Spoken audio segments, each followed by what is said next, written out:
ഏതോ ജന്മകൽപ്പനയിൽ ഇനി വരാനിരിക്കുന്ന നല്ലൊരു അടിപൊളി ത്രില്ലിംഗ് എപ്പിസോഡിൻ്റെ റിവ്യൂ ആണ് കേട്ടോ പറയുന്നത്. അങ്ങനെ നമ്മൾ പ്രേക്ഷകരെല്ലാവരും കാത്തിരുന്ന പോലെ തന്നെ അശ്വിൻ്റെയും ശ്രുതിയുടെയും വിവാഹം കഴിഞ്ഞെങ്കിലും ആ ഒരു വിവാഹം ആരും തന്നെ അംഗീകരിക്കുന്നില്ല കേട്ടോ.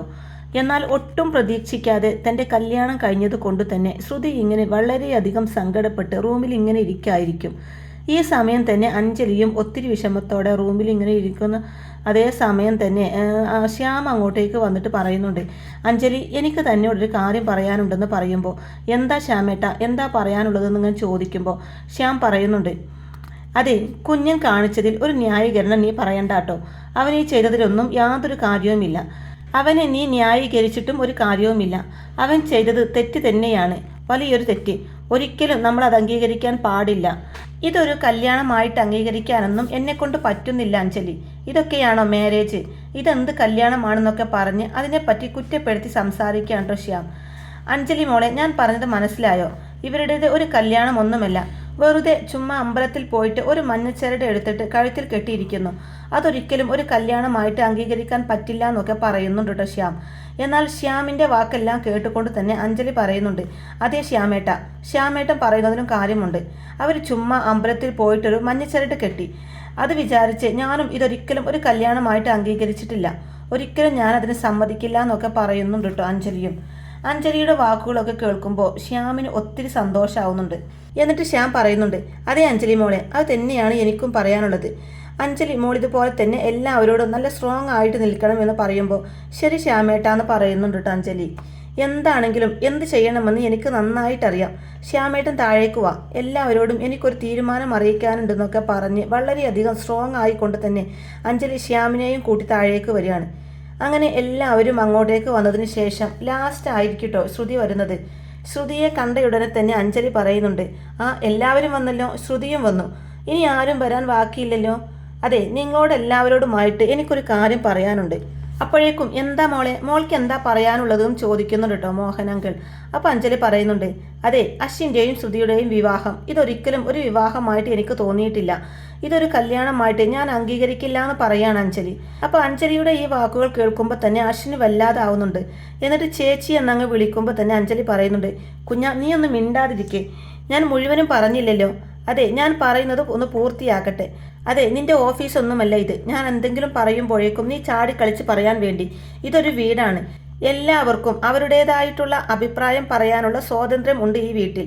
ഞാൻ നിന്റെ ചേച്ചിയാണ്. അതുകൊണ്ട് തന്നെ ഞാൻ പറയുന്ന കാര്യങ്ങൾ ചിലതൊക്കെ നീയും അനുസരിക്കണം എന്നൊക്കെ പറയുന്നുണ്ട് അഞ്ജലി.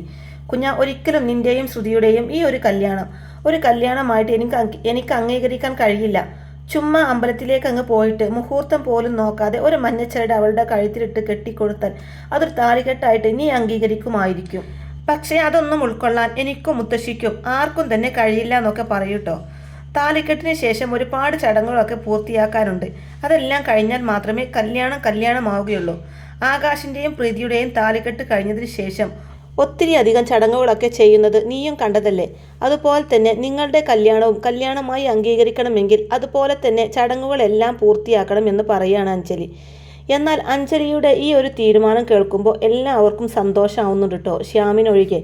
അതായത് ആ ഒരു ചടങ്ങെല്ലാം കഴിയുന്നതോടു കൂടി തന്നെ അവരുടെ കല്യാണം അംഗീകരിക്കും എന്ന് അഞ്ജലി പറയുന്നത് കേൾക്കുമ്പോൾ എല്ലാവർക്കും അത് സന്തോഷമാവുന്നുണ്ടെങ്കിലും ശ്യാമിനത് കേട്ട് ദേഷ്യം വരിക കേട്ടോ. അഞ്ജലി ചേച്ചി അങ്ങനെയാണല്ലോ ഉദ്ദേശിച്ചത്, എല്ലാ ചടങ്ങുകളും നടത്താം എന്നാണല്ലോ പറഞ്ഞതെന്നൊക്കെ ചിന്തിച്ചുകൊണ്ട് അശ്വിൻ ഇങ്ങനെ ഭയങ്കര സന്തോഷത്തിലായിരിക്കും.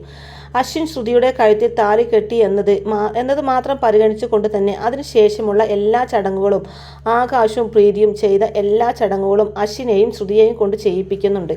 താലിക്കെട്ട് കഴിഞ്ഞതിന് ശേഷം അവരെ കൊണ്ട് രണ്ടുപേരെയും കൊണ്ട് മധുരം പങ്കിടിപ്പിക്കും. പ്രീതിയെ അണിയിച്ചൊരുക്കിയതുപോലെ തന്നെ ഒരു പുതുമണവാട്ടിയായി കൊണ്ട് തന്നെ ശ്രുതിയെയും അതുപോലെ ഒരുക്കുന്നുണ്ട്. നല്ല വില കൂടിയ പട്ടുസാരിയും അതുപോലെ തന്നെ ഒത്തിരി അധികം സ്വർണ്ണാഭരണങ്ങളൊക്കെ ശ്രുതിക്ക് വേണ്ടി കൊടുക്കുന്നുണ്ട്. ഇത്ര കാലം അഞ്ജലി സൂക്ഷിച്ചിരുന്ന അശ്വിൻ്റെ അമ്മയുടെ സാരിയും ആഭരണങ്ങളൊക്കെ പാരമ്പര്യമായിട്ട് കാത്തു സൂക്ഷിച്ചിരുന്ന ആ ആഭരണങ്ങളൊക്കെ ആയിരിക്കും കേട്ടോ ശ്രുതിക്ക് കൊടുക്കുന്നത്.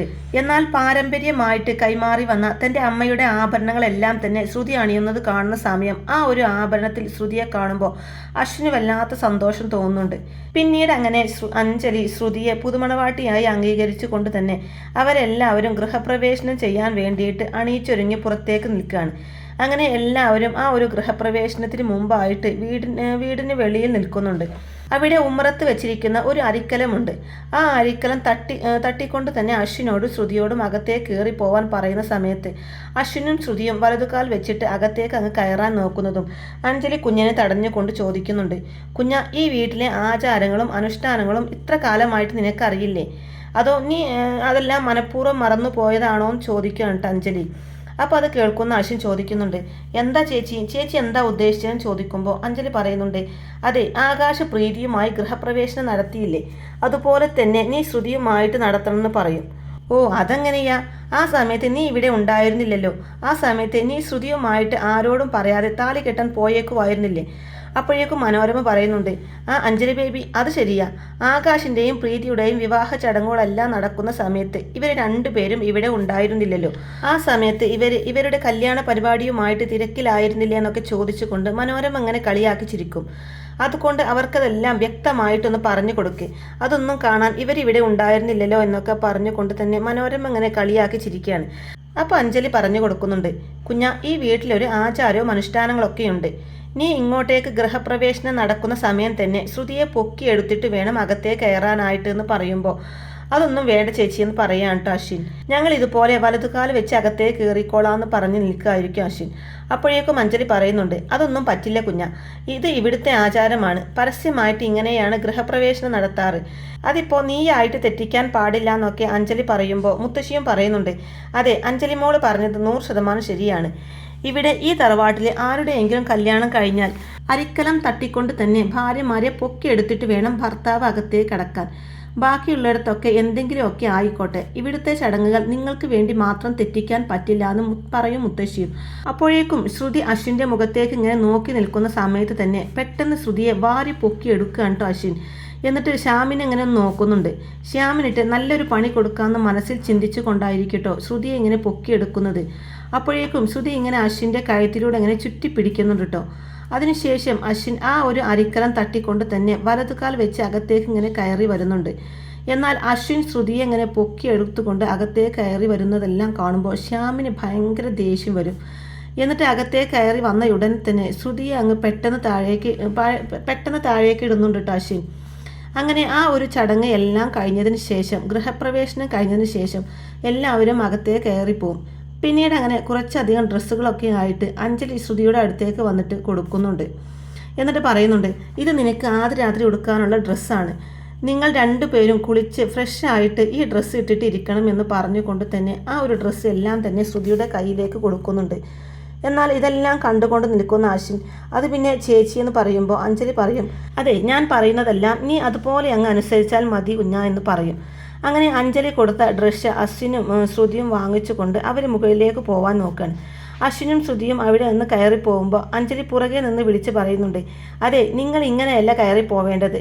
അശ്വിൻ എങ്ങനെയാണോ വലതുകാൽ വെച്ച് ഇങ്ങോട്ടേ കയറി വന്നത് ആ ഒരു രീതിയിൽ തന്നെയായിരിക്കണം ശ്രുതിയെ പൊക്കിയെടുത്ത് വേണം മണിയറയിലേക്ക് പോവാനെന്ന് പറയും. അപ്പോഴേക്കും അഞ്ജലി ചേച്ചിയെ വളരെ ദയനീയമായി നോക്കിക്കൊണ്ടിങ്ങനെ മറ്റു നിവൃത്തിയില്ലാത്തത് കൊണ്ട് തന്നെ അശ്വിൻ ഇങ്ങനെ ശ്രുതിയെ പൊക്കിയെടുത്തുകൊണ്ടിങ്ങനെ ഓരോ സ്റ്റെപ്പ് ഇങ്ങനെ കയറി മുകളിലേക്ക് ഇങ്ങനെ പോയിക്കൊണ്ടിരിക്കുകയാണ്. ഈ സമയത്തൊക്കെ ശ്രുതി വളരെയധികം സന്തോഷത്തോടു കൂടി തന്നെയായിരിക്കും കേട്ടോ അശ്വിൻ ഇങ്ങനെ നോക്കി നിൽക്കുന്നത്. എന്നാൽ അശ്വിൻ അവളെ ശ്രുതിയെ ഒന്നും മൈൻഡ് പോലും ചെയ്യുന്നില്ല.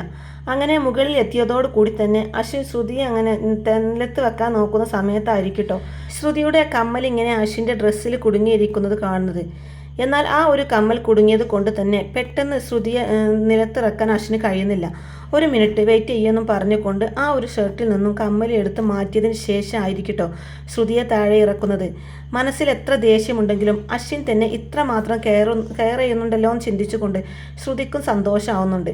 അങ്ങനെ ഡ്രസ്സെല്ലാം മാറ്റിക്കൊടുത്ത് ശ്രുതി ഇങ്ങനെ ആഭരണം അണിയുന്ന സമയം പെട്ടെന്ന് ശ്രുതിയുടെ കഴുത്തിലൊരു മുറിവുണ്ടാകും. വേദനയോട് കൂടി തന്നെ ശ്രുതി ഹാ എന്ന് നിലവിളിക്കുന്നതോട് കൂടി തന്നെ അശ്വിന് വന്നിട്ട് അത് എങ്ങനെയുണ്ടെന്ന് നോക്കണം എന്നൊക്കെ ഉണ്ട് കേട്ടോ.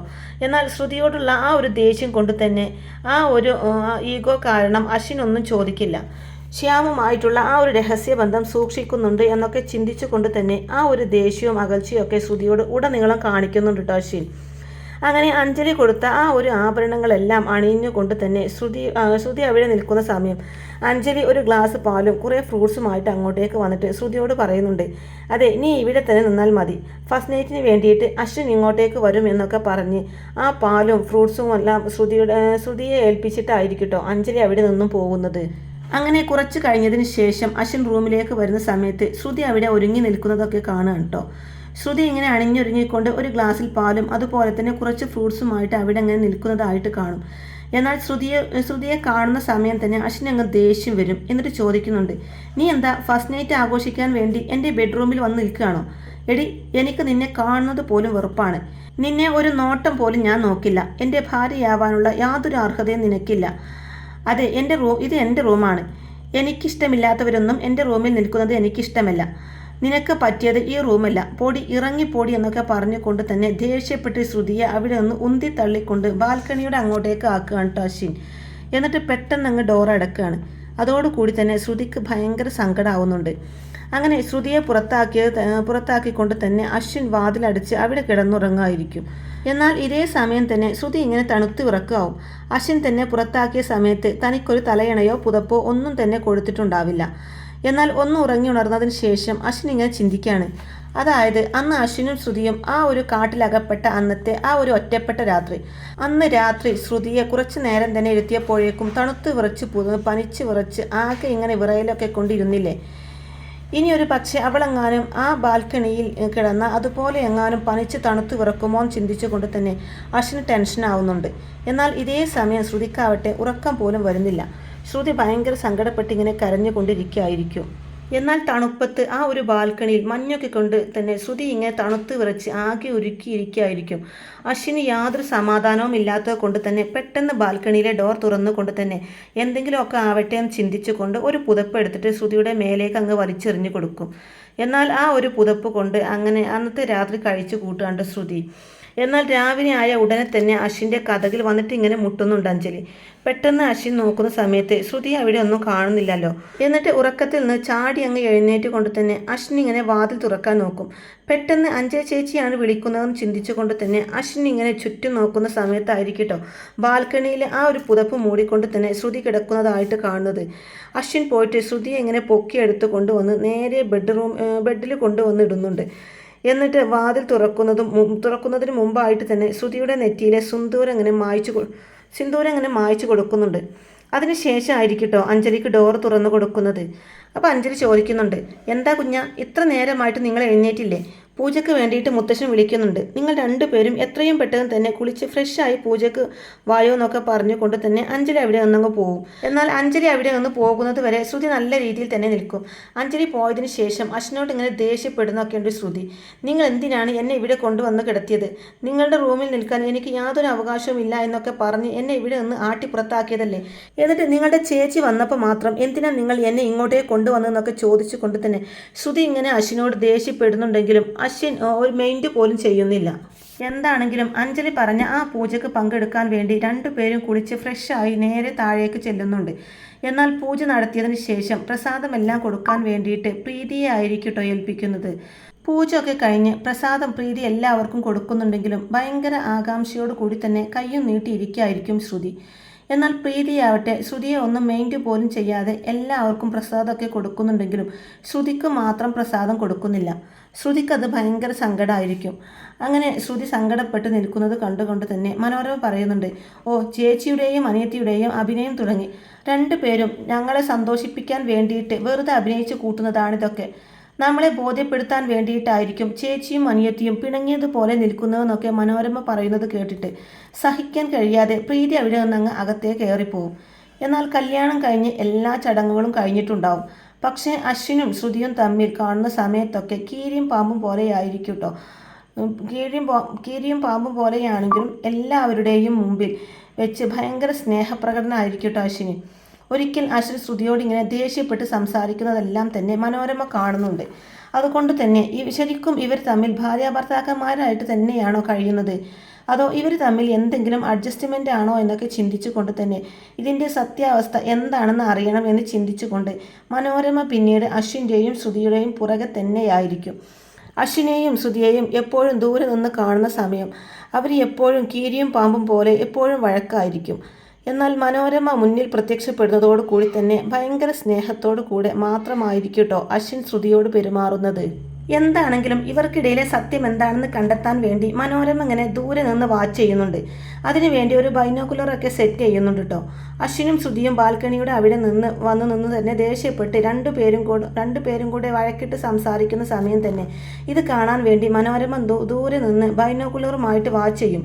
എന്നാൽ പെട്ടെന്ന് അശ്വിൻ ശ്രുതിയോട് ദേഷ്യപ്പെട്ടുകൊണ്ട് നിൽക്കുന്ന സമയത്ത് മനോരമ വാച്ച് ചെയ്യുന്നതെല്ലാം തന്നെ അശ്വിൻ കാണുന്നുണ്ട്. പെട്ടെന്ന് ശ്രുതിയെ ഇങ്ങനെ ചേർത്ത് പിടിച്ചിട്ട് അങ്ങനെ ഉമ്മയൊക്കെ കൊടുക്കുന്നുണ്ട് കേട്ടോ അശ്വിൻ. എന്നാൽ ഇത് കണ്ടതോടു കൂടെ തന്നെ മനോരമക്ക് അങ്ങ് സമാധാനമാവും. ഞാൻ വിചാരിച്ചതൊക്കെ തെറ്റായിപ്പോയി, ഇവർ തമ്മിൽ ശരിക്കും ഭാര്യാഭർത്താക്കന്മാർ തന്നെയാണല്ലോ, ഇവർക്കൊരു നാണമില്ലല്ലോ എന്നൊക്കെ പറഞ്ഞുകൊണ്ട് തന്നെ മനോരമ അവിടെ നിന്നങ്ങ് പോവും. മനോരമയെ ബോധ്യപ്പെടുത്താൻ അശ്വിൻ ശ്രുതിയുടെ അടുത്ത് റൊമാൻസ് ആയിട്ടൊക്കെ കാണിക്കുന്ന സമയത്ത് തന്നെ ശ്രുതിക്കത് ഭയങ്കര സന്തോഷമായിരിക്കും കേട്ടോ. അശ്വിൻ ശ്രുതിയുടെ കഴുത്തിൽ താലി കെട്ടിയെങ്കിൽ പോലും ഭാര്യ എന്ന പരിഗണന ഒട്ടും തന്നെ അശ്വിൻ ശ്രുതിക്ക് കൊടുക്കുന്നില്ല. പക്ഷേ ശ്രുതി അശ്വിനെ ഒരു ഭർത്താവായിട്ട് തന്നെയായിരിക്കും കേട്ടോ കണക്ക് കൂട്ടുന്നത്. ഒരിക്കലും പണ്ടത്തെ പോലെ ചാടി കളിക്കാനൊന്നും ശ്രുതി ചെല്ലുന്നില്ല. ഇങ്ങോട്ട് എന്തെങ്കിലും പറഞ്ഞാൽ മാത്രം അതിനുള്ള മറുപടി മാത്രമേ ശ്രുതി പറയുള്ളൂ. എന്തുകൊണ്ടായിരിക്കും അശ്വിൻ തൻ്റെ കഴുത്തിൽ താലി കെട്ടിയതെന്ന് ശ്രുതിക്ക് ഇപ്പോഴും മനസ്സിലായിട്ടില്ല. അശ്വിൻ്റെ മനസ്സിലാണെങ്കിൽ ശ്രുതിയോട് ഭയങ്കര ഇഷ്ടമായിരിക്കും. എന്നാൽ ആ ഒരു ഇഷ്ടം തുറന്നു കാണിക്കാൻ ഒട്ടും തന്നെ അശ്വിനെ കൊണ്ട് കഴിയുന്നില്ല. തൻ്റെ ഉള്ളിൻ്റെ ഉള്ളിൽ ശ്രുതിയോട് ഇഷ്ടം തോന്നി തുടങ്ങിയെങ്കിലും ആ ഒരു ഇഷ്ടം പുറമേ കാണിക്കാൻ നോക്കുന്ന സമയത്തൊക്കെ ശ്യാം ശ്രുതിയെ കെട്ടിപ്പിടിച്ച ആ ഒരു രംഗമായിരിക്കും കേട്ടോ അശ്വിൻ്റെ മനസ്സിലേക്ക് ഓടിയെത്തുന്നത്. എന്നാൽ ശ്രുതിക്കാവട്ടെ അതേ ഒരു ഇഷ്ടം എത്രമാത്രമാണോ അശ്വിനെ സ്നേഹിച്ചത് ആ ഒരു ഇഷ്ടം അതുപോലെ തന്നെ ശ്രുതിയുടെ മനസ്സിലുണ്ടാവും. അങ്ങനെ ഒരിക്കൽ ശ്രുതി വളരെയധികം സ്നേഹത്തോടു കൂടി തന്നെ അശ്വിൻ അവിടെ ഇല്ലാത്ത സമയത്ത് അശ്വിൻ്റെ ഒരു ഷർട്ട് എടുത്ത് ഇങ്ങനെ ഇടുന്നുണ്ട്. എന്നാൽ ഇതും കണ്ടുകൊണ്ട് തന്നെ അശ്വിൻ അങ്ങോട്ടേക്ക് വന്ന് ഒത്തിരി അധികം ദേഷ്യപ്പെടുന്നുണ്ട് കേട്ടോ ശ്രുതിയോട്. നീ എന്തിനാടി എൻ്റെ ഷർട്ട് എടുത്തിട്ടത്? ആരോട് ചോദിച്ചിട്ടാടി നീ എൻ്റെ ഷർട്ട് എടുത്തിട്ടത്? നിന്നോട് ആരാ ഇതിടാൻ പറഞ്ഞതെന്നൊക്കെ ചോദിച്ചുകൊണ്ട് തന്നെ അശ്വിൻ ഇങ്ങനെ ഷൗട്ട് ചെയ്തുകൊണ്ട് ശ്രുതിയോട് സംസാരിക്കുന്നുണ്ടെങ്കിലും ശ്രുതി ഒന്നും മിണ്ടുന്നില്ല. എന്നാൽ ഇതും കണ്ടുകൊണ്ട് തന്നെ പെട്ടെന്ന് മനോരമ അങ്ങോട്ടേക്ക് വരുമ്പോഴേക്കും അശ്വിൻ അങ്ങ് പ്ലേറ്റ് മാറ്റിക്കൊണ്ട് തന്നെ സംസാരിക്കുകയാണ്. ഹായ് ശ്രുതി, എന്ത് ഭംഗിയാണ് നിന്നെ കാണാൻ, എൻ്റെ ഈ ഷർട്ടിൽ നിന്നെ കാണാൻ നല്ല ഭംഗിയുണ്ടെന്നൊക്കെ പറഞ്ഞുകൊണ്ട് തന്നെ ശ്രുതി എങ്ങനെ ചേർത്ത് പിടിക്കുകയാണ് കേട്ടോ. എന്നാൽ ശ്രുതിക്ക് കാര്യം മനസ്സിലാവുന്നില്ല. എന്നാൽ ഇവരുടെ ഈ റൊമാൻസ് എല്ലാം കാണുമ്പോൾ ഈ അശ്വിൻ ബേബിക്ക് ഒരു നാണവുമില്ല എന്നൊക്കെ പറഞ്ഞുകൊണ്ട് തന്നെ മനോരമ അവിടെ നിന്നങ്ങ് പോവും. മനോരമ പോകുന്നതോട് കൂടെ തന്നെ പെട്ടെന്ന് അശ്വിൻ്റെ ഭാവം അങ്ങ് മാറുകയാണ്. പെട്ടെന്ന് ശ്രുതിയെ പിടിച്ച് ഒറ്റ തള്ളങ്ങ് കൊടുക്കും അശ്വിൻ. എന്നാൽ മനോരമ അവിടെ വന്ന കാര്യമൊന്നും ശ്രുതി കാണുന്നില്ല. ശ്രുതി ഇങ്ങനെ മനസ്സിൽ ചിന്തിക്കുന്നുണ്ട്, ഈ അശ്വിൻ എന്താ ഇങ്ങനെ? ഒരു സമയത്ത് എന്നോട് ഭയങ്കര സ്നേഹമായിരിക്കും, പ്രണയമായിരിക്കും. എന്നാൽ മറ്റു ചില സമയത്താണെങ്കിലോ പെട്ടെന്ന് ഇയാളുടെ സ്വഭാവം അങ്ങ് മാറും. ഒരു പക്ഷേ ഇയാൾ ഇങ്ങനെ തന്നെയായിരിക്കും എന്നൊക്കെ ചിന്തിക്കുന്നുണ്ട് ശ്രുതി. അങ്ങനെ ഒരുപാടധികം എപ്പിസോഡുകൾ ഈ ഒരു രീതിയിൽ തന്നെയായിരിക്കട്ടെ മുന്നോട്ട് പോകുന്നത്. അശ്വിൻ തൻ്റെ ദേഷ്യമെല്ലാം ശ്രുതിയോട് കാണിക്കുന്നുണ്ട്. അങ്ങനെ ഒരു ദിവസം ശ്രുതി മാത്രമായിട്ട് അവിടെ നിൽക്കുന്ന സമയം ശ്യാം ഇങ്ങനെ ശ്രുതിയുടെ അടുത്തേക്ക് വന്നിട്ട് പറയുന്നുണ്ട്, ശ്രുതി ഒന്ന് അവിടെ നിൽക്ക് ശ്രുതി, എനിക്ക് തന്നോട് സംസാരിക്കാനുണ്ടെന്നൊക്കെ പറഞ്ഞുകൊണ്ട് തന്നെ ശ്യാം ഇങ്ങനെ ശ്രുതിയുടെ പുറകെ ഓടിപ്പോകും. എന്നാൽ ഇതും കണ്ടുകൊണ്ട് തന്നെ അശ്വിൻ അവിടെ നിൽക്കുന്നുണ്ടാകും. ശ്രുതി, നീ എന്നെ ഒന്ന് മനസ്സിലാക്ക്, നിന്റെ ഭർത്താവ് അശ്വിൻ സേറാം ഒരിക്കലും നിന്നെ തൊടാൻ പോലും പോകുന്നില്ല. അയാൾ ഒരു വാശിപ്പുറത്ത് മാത്രമാണ് നിന്നെ കല്യാണം കഴിച്ചത്. നിന്റെ ജീവിതം നശിപ്പിക്കാൻ വേണ്ടി മാത്രമാണ് അയാൾ നിന്നെ കല്യാണം കഴിച്ചത് എന്നൊക്കെ ഇങ്ങനെ ശ്യാം പറയുന്നുണ്ടെങ്കിലും ശ്രുതി അത് മൈൻഡ് പോലും ചെയ്യുന്നില്ല കേട്ടോ. എന്നിട്ട് ശ്യാം ഇങ്ങനെ ശ്രുതിയെ കെയർ ചെയ്ത് പിടിക്കാൻ നോക്കുന്ന സമയത്ത് ശ്രുതി അങ്ങ് ശ്യാമിനെ തള്ളി മാറ്റിക്കൊണ്ട് പറയുന്നുണ്ട്, അതെ, ഇന്ന് ഞാനൊരു ഭാര്യയാണ്, അശ്വിൻ സൈറാമിൻ്റെ ഭാര്യയാണ് ഞാൻ. അയാൾ എങ്ങനത്തെ മനുഷ്യനും ആയിക്കോട്ടെ, അയാൾ എന്നോട് ഏത് രീതിയിലും പെരുമാറിക്കോട്ടെ, അതൊന്നും എനിക്കൊരു വിഷയവുമല്ല. അശ്വിൻ സൈറാമല്ലാതെ മറ്റൊരു പുരുഷനും ഈ ജീവിതത്തിൽ മരണം വരെ എൻ്റെ കൂടെ ഉണ്ടാവില്ല എന്നൊക്കെ പറഞ്ഞ് ശ്യാമിനെ ഇങ്ങനെ തള്ളി നീക്കുന്നുണ്ട് കേട്ടോ ശ്രുതി. പിന്നീട് അങ്ങനെ ശ്യാം ശ്രുതിയോട് സംസാരിക്കുന്നതെല്ലാം തന്നെ അശ്വിൻ അവിടെ നിന്നും കേൾക്കുന്നുണ്ട് കേട്ടോ. എന്നാൽ ശ്രുതിയുടെ ഭാഗത്ത് യാതൊരു തെറ്റുമില്ല എന്നും ശ്യാം തന്നെ തെറ്റിദ്ധരിപ്പിച്ചതാണ് എന്ന് സത്യമെല്ലാം തന്നെ അശ്വിന് മനസ്സിലാവുന്നുണ്ട്. എന്നാൽ ശ്രുതി ഒരു പാവമാണെന്നും ശ്രുതിയുടെ ഭാഗത്ത് യാതൊരു തെറ്റുമില്ല എന്നൊക്കെ മനസ്സിലാക്കിക്കൊണ്ട് തന്നെ ഒരിക്കലും പെട്ടെന്നൊന്നും അശ്വിൻ ശ്രുതിയെ അംഗീകരിക്കുന്നില്ല കേട്ടോ. പയ്യെ ശ്രുതിയുടെ സ്വഭാവമെല്ലാം മനസ്സിലാക്കിക്കൊണ്ട് തന്നെ ശ്രുതിയുടെ നന്മ എല്ലാം മനസ്സിലാക്കി ശ്രുതിയുടെ നന്മ എല്ലാം തിരിച്ചറിഞ്ഞുകൊണ്ട് തന്നെ പയ്യെ മാത്രമായിരിക്കും കേട്ടോ അശ്വിൻ ശ്രുതിയെ സ്നേഹിച്ചു തുടങ്ങുന്നത്. അങ്ങനെ ശ്രുതിയുടെ ഭാഗത്ത് യാതൊരു തെറ്റുമില്ല എന്ന് മനസ്സിലാക്കിക്കൊണ്ട് തന്നെ അശ്വിൻ ശ്രുതിയെ സ്നേഹിച്ചു തുടങ്ങി. പിന്നീട് അങ്ങനെ ഭയങ്കര സൂപ്പറായിട്ടുള്ള അല്ല റൊമാൻറ്റിക് ആയിട്ടുള്ള എപ്പിസോഡുകളൊക്കെയാണ് കേട്ടോ ഇനി വരാൻ പോകുന്നത്. അപ്പോൾ ഈ ഒരു റിവ്യൂ ഇഷ്ടമായിട്ടുണ്ട് എന്നുണ്ടെങ്കിൽ വീഡിയോ ലൈക്ക് ചെയ്യാനും ചാനൽ കൂടി ഒന്ന് സബ്സ്ക്രൈബ് ചെയ്ത് സപ്പോർട്ട് ചെയ്യാനും മറക്കല്ലേ ഫ്രണ്ട്സ്. Thank you.